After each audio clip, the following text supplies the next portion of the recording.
तो इस लेक्चर में हम बात करेंगे कि कितने टाइप के सपोर्ट्स अवेलेबल होते हैं बीम्स के लिए और उनमें किन तरह के रिएक्शंस प्रोड्यूस होते हैं। So let's dive into this lecture.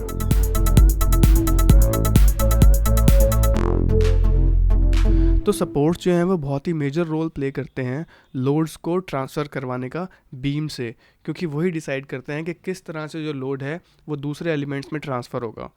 तो अगर बात करें टाइप्स ऑफ सपोर्ट्स की, तो यहाँ पे 3 तरह के सपोर्ट्स होते हैं जिनके साथ हम डील करेंगे। So the first one is fixed support, second one is hinge support and the third one is roller support.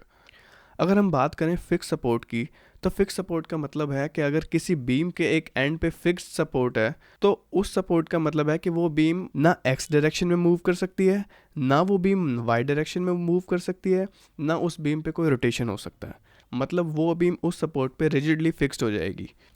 अगर वो बीम फिक्स सपोर्ट पे मूव नहीं कर रही है, इसका मतलब वहाँ पे कुछ ऐसी फोर्सेस प्रोड्यूस हो रही हैं जो उसको मूव करने से रोक रही हैं, और उन फोर्सेस को कहते हैं हम रिएक्शंस। अगर वो एक्स डायरेक्शन में मूव नहीं कर रही तो इसका मतलब वहाँ पे कोई रिएक्शन लग रहा है आर एक्स, जो कि उसको मूव करने से रोक रहा है। अगर वो वाई डायरेक्शन में मूव नहीं कर रही तो इसका मतलब एक रिएक्शन लग रहा है आर वाई, और अगर उसकी रोटेशन नहीं हो रही तो इसका मतलब कोई रिएक्शन प्रोड्यूस हो रहा है एम जेड, जो उसकी रोटेशन को रोक रहा है। तभी उस सपोर्ट को कहेंगे हम फिक्स सपोर्ट।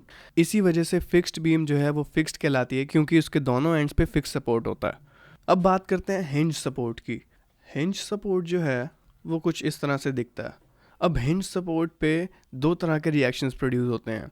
एक होता है रिएक्शन आर एक्स, जो बीम की हॉरिजॉन्टल मूवमेंट को रेजिस्ट करता है। एक होता है रिएक्शन आर वाई, जो बीम की वर्टिकल मूवमेंट को रेजिस्ट करता है। लेकिन यहाँ पे जो रोटेशनल रिएक्शन है वो ज़ीरो होता है, क्योंकि हिंज सपोर्ट पे जो रोटेशन है वो पॉसिबल होती है। इन पिक्चर से आप समझ गए होंगे कि मैं किस रोटेशन की बात कर रहा हूँ। तो यहाँ पे जो टोटल रिएक्शंस प्रोड्यूस होंगे वो होंगे 2, एक आर एक्स और एक आर वाई। थर्ड और लास्ट जो सपोर्ट है हमारा वो है रोलर सपोर्ट। रोलर सपोर्ट वो होता है जिस सपोर्ट के नीचे रोलर्स लगे होते हैं। ये कुछ इस तरह से दिखता है। अगर हम रोलर सपोर्ट का डायग्राम बनाएंगे तो ये कुछ इस तरह से दिखेगा। ट्रायंगल के नीचे 2 सर्कल्स, इसका मतलब 2 रोलर्स। तो पिक्चर से ही पता चल रहा है कि जो इसकी मूवमेंट है वो हॉरिजॉन्टल डायरेक्शन में तो होगी ही। इसका मतलब एक्स डायरेक्शन में कोई रिएक्शन प्रोड्यूस होगा नहीं, तो जो रिएक्शन प्रोड्यूस होगा वो सिर्फ वाई डायरेक्शन में प्रोड्यूस होगा। और हिंज सपोर्ट की तरह इस पे भी रोटेशन पॉसिबल है। तो यहाँ पे जो टोटल नंबर ऑफ रिएक्शंस हैं वो सिर्फ हैं 1, क्योंकि ये सपोर्ट वर्टिकल डायरेक्शन में बीम की मूवमेंट को रेजिस्ट कर रहा है। तो ये सब तो था सपोर्ट्स के बारे में। हम जैसे जैसे आगे मूव करेंगे आपको पता चलता जाएगा कि किस तरह के सपोर्ट्स किन किन जगहों पे यूज़ होते हैं, और आपकी नॉलेज इंक्रीज़ होती रहेगी। नेक्स्ट लेक्चर में हम बात करेंगे टाइप ऑफ लोडिंग्स के बारे में, कि बीम्स पे किन किन तरह के लोड्स इंड्यूस होते हैं, और उसके बाद हम बात करेंगे शियर फोर्स और बेंडिंग मोमेंट डायग्राम्स के बारे में। तब तक के लिए आप लोग पढ़ते रहिए और अपने गेट, आईएएस और जेई की तैयारी चालू रखिए। मिलते हैं नेक्स्ट लेक्चर में।